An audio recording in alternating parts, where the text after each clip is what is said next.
ఇప్పుడు తెలిసింది. శ్రీకాళహస్తి మహాదేవుడు జంగమాకృతి విభూతిని భృత్యులంగూడి వచ్చి మదీయ వ్యధ తీర్చి ఆత్మనగరీ సీమోపకంఠంబు చేర్చి మరుంగొక్కటి వెట్టిపోయి ఏ రీతిన్ కనుంగొందుమో. ఆయన దగ్గరుండి తన చోటుకి తీసుకొచ్చి మాయమైపోయాడు. ఆయనతో వెళుతున్నంతసేపు ఏదో ఆనందం అనుభవించాం, కానీ అది శివానందం అని తెలుసుకోలేకపోయాం, ఆయన శివుడని తెలుసుకోలేకపోయాం. తెలుసుంటే ఆ పక్కన మనస్వామే ఉన్నాడని తెలుసుంటే ఎంత ధన్యులమయమయ్యాం. ఒక్కసారి కూడా అనిపించలేదే. ఇలాంటి చోట వచ్చి కాపాడేడు ఈయన శివుడి ఉంటాడు అని కూడా మనకు అనిపించలేదే. చింతింపలేమైతిమంతకాంతకుడని ఎరుగమైతిమి పార్వతీశుడనుచు తెలియమైతిమి మది దేవదేవుండని పట్టమైతిమి ఖండపరశువనుచు గానలేమైతిమి గంగాధరుండని భావింపమైతిమి భర్గుడనుచు తలపలేమైతిమి దర్పకాహితుడని ఎన్నమైతిమి జగదీశుడనుతు నేరమైతిమి శివుడని నిశ్చయింప మ్రొక్కమైతిమి భవుడని మోకరించి చూడమైతిమి హరుడని చొక్కి చొక్కి. అని హరుడని తెలిస్తే అలా చూసేవాళ్ళము, అని శివుడని తెలిస్తే ఎలా మ్రొక్కేవాళ్ళము తెలుసుకోలేకపోయాం. ఇంకా ఎన్నడూ దర్శింతుమిందు ధరుని. తనంత తాను వచ్చిన స్వామిని తెలుసుకోలేకపోయాక మళ్ళీ ఎలా దర్శిస్తామైనా? మన బతుకు ఎలా అయిందంటే కట్టుకొయ్యకు చేరి కామధేనువు తప్పే. కామధేను వచ్చి కట్టుకొయ్యకి కట్టబడుతోంది అన్న దశలో కామధేను వెళ్ళిపోయినట్టు అయిపోయింది. కట్టుకొయ్యకు వచ్చి కామధేనువు తప్పే కానవచ్చిన పెన్నిధానం అడగే కరతలంబున ఉన్న సురమణి పడిపోయే. చేతికి దక్కిన చింతామణి చెయ్యి జారిపోయింది. పండిన తపము నిష్ఫలత పొందే. తపస్సంతా పండిపోయింది అనుకుంటున్నప్పుడు నిష్ఫలమైపోయింది. మ్రోల వచ్చిన కల్పసాలము ఉప్పెనబోయే. దగ్గరకు వచ్చిన కల్పవృక్షము ఉప్పెల్లో కొట్టుకుపోయినట్టు పోయింది. ఫలము కొమ్మని ముందరబట్టి ఆశ గొలిపి శిశువుల చేరంగా పిలిచినట్టు.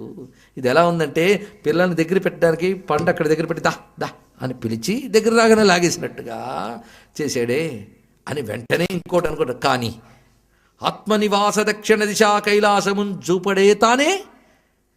ఆయన తెలుసుకోలేకపోయామంటే ఆయన మన మీద దయుందన్న విషయం ఇప్పుడు తెలిసింది కదా. లేకపోతే తన క్షేత్రాన్ని తానే దగ్గరుండి చూపించాడు. అది వాత్సల్యం కదా, దయతో తెచ్చాడు కదా. కనుక ఎప్పుడు తెలియజేయాలో ఆయనకే తెలుసు. తెచ్చుకొచ్చిన వాడికి తెలియజేయడం తెలియదా?